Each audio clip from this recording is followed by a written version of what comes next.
the Ouija board, and we are in Satan's cell. We're in what? Satan's cell. Right, so we're not talking about Satanizer. No, We're in Satan's cell. Satan's cell. And we're going to get them to ask the spirit to actually move the pendulum. So this way no one is handling it. My name's Anne, and I'm a paranormal investigator, ghost hunter, owner of OzParatech, which is Australia's largest online paranormal equipment store. I work with Renata over here and help her out with her ghost tours. And we are also part of the Frightfully Good duo that has podcasts, and we travel around the world seeking haunted adventures and getting into trouble most of the time. Yes, my name is Renata and I'm the other half of the Frightfully Good team. I also own Newcastle Ghost Tours, and we have been operating here in Newcastle and the Hunter for about 13 years now, providing public tours in haunted sites. We also do private investigations, and yes, we do. We travel all over the world if we can, and try and get to the most haunted places in the world. There you go. So this is what's called a REM pod, and it is basically a proximity sensor. So it has an antenna that comes up here, and I'll switch it on. Great, we've got the dead one. Have you got the other one there? Yes. There you go. So I'll just switch it on. So I'll put the aerial up. So this puts a bubble of energy around the device. Now, as my energy comes close to it, or my physical being, it alarms.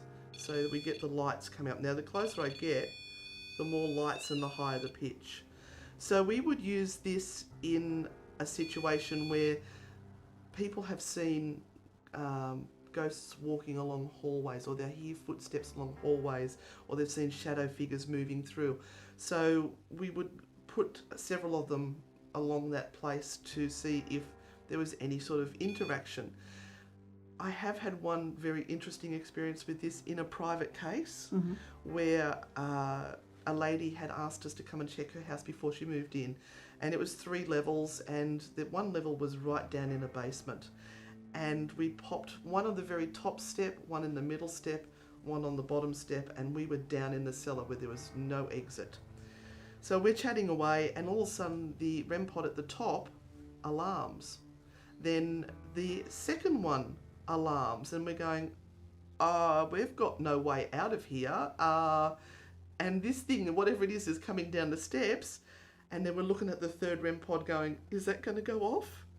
Is it coming in? And then the third REM pod didn't go off. We all went, oh, that's a relief. Then as we were packing up later that night, we realised we hadn't turned on the third REM pod.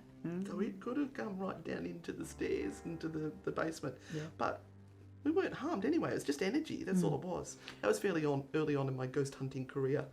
We also go out to Dubbo Jail, and yes. Dubbo Jail has a gallows that they've created there as part of their exhibit.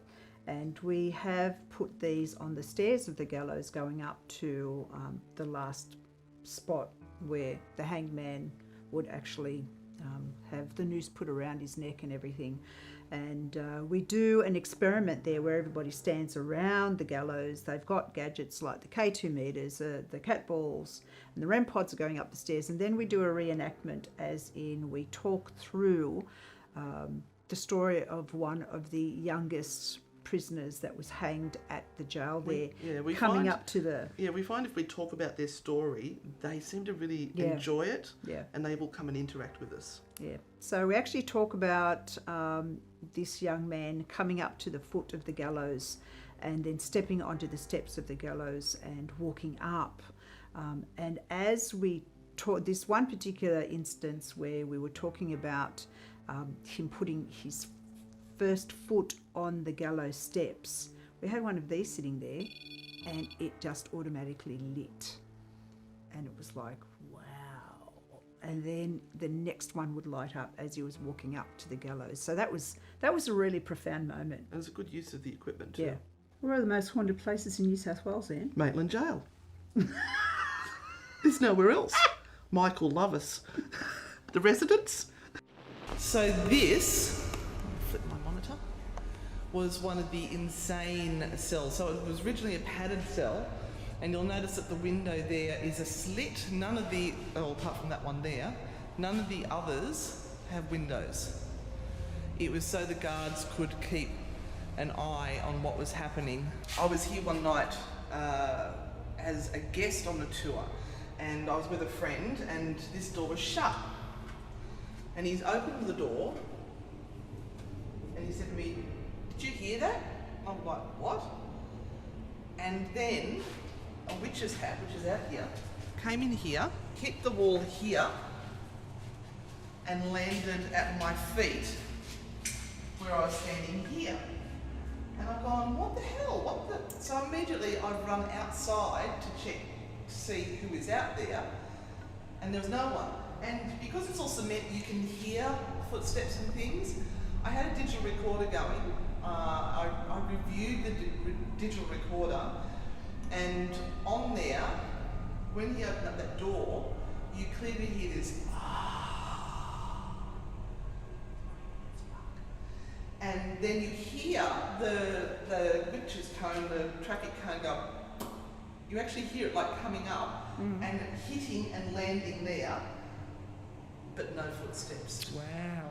So there's been, didn't mean to pick up my hair there, darn it. We've got some very famous haunted objects around the world, and this one is quite notorious. Yep. This is Annabelle. And there's been Not the real Annabelle. No. She's actually been crocheted for us by one of our fans who loves true hauntings. Thanks, Melissa. And the Annabelle doll is got a whole franchise of movies, all demonic, all to do with the Ed and Lorraine. Oh, sorry, I can't even talk. Ed and Lorraine. Ed and Lorraine Thank Warren. You. Words is hard. Need more coffee. And we've researched that story, and there's a lot of inconsistencies, and I would put money on the fact that this doll is not haunted. Did you use your outside voice there? I did. You will also say that the doll that is presented in the movie is not what the real Annabelle looks like. Yeah. No, that is We'll true. pick that up. And you'll probably notice that this doll looks nothing like the Annabelle that's used in the movies. Reason being is that she's not scary enough. Is she, Renata? She's scaring me right now. They had to come up with something that looked far more evil and sinister than a Raggedy Ann doll. But, yep, that's actually what she looked like. I'll give you that one. Okay. And we've got another one down here. Now, this is supposed to be the most haunted doll in the world. Obviously not this particular one, but his name is Robert. And he sits in a museum in America, and you're supposed to ask permission to take Robert's photo. And if you don't ask permission, bad things will happen to you. And people bring gifts in, so they'll bring him cigarettes and money and Lollies. lollies. But there's a whole awesome. sort of creepy story associated with him that we did in our True Hauntings podcast about a boy that became very obsessed with him and Very lonely little boy. Yeah, insisted that in marriage this doll had to come and live in the house with them, and his wife didn't like it very much. So we're here trying to communicate with Constable Samuel Nelson. We have some lights that we have laid out on the lounge for you. I do know that your body was brought into this establishment, and I can only imagine that your wife came in and would have been dreadfully upset. Dreadfully upset. She'd just been made a widow with 8 children. I can't even imagine what that would have been like. There was a tap. Satanic. There was a tap in there. A tap. A tap.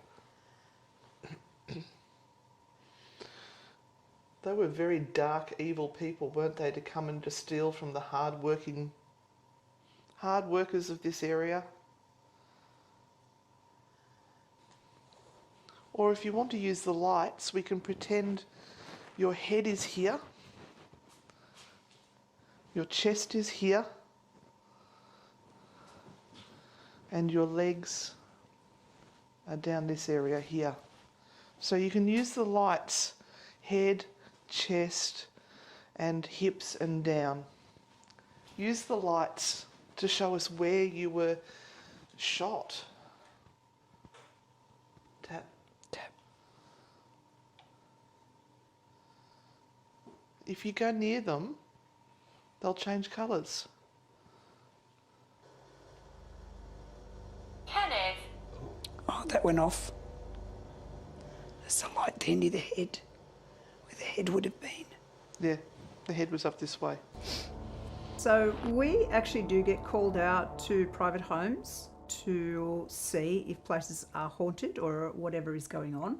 We've done a handful over the years. It's not like we get phone calls every week to say my house is haunted, please come and check out what's going on.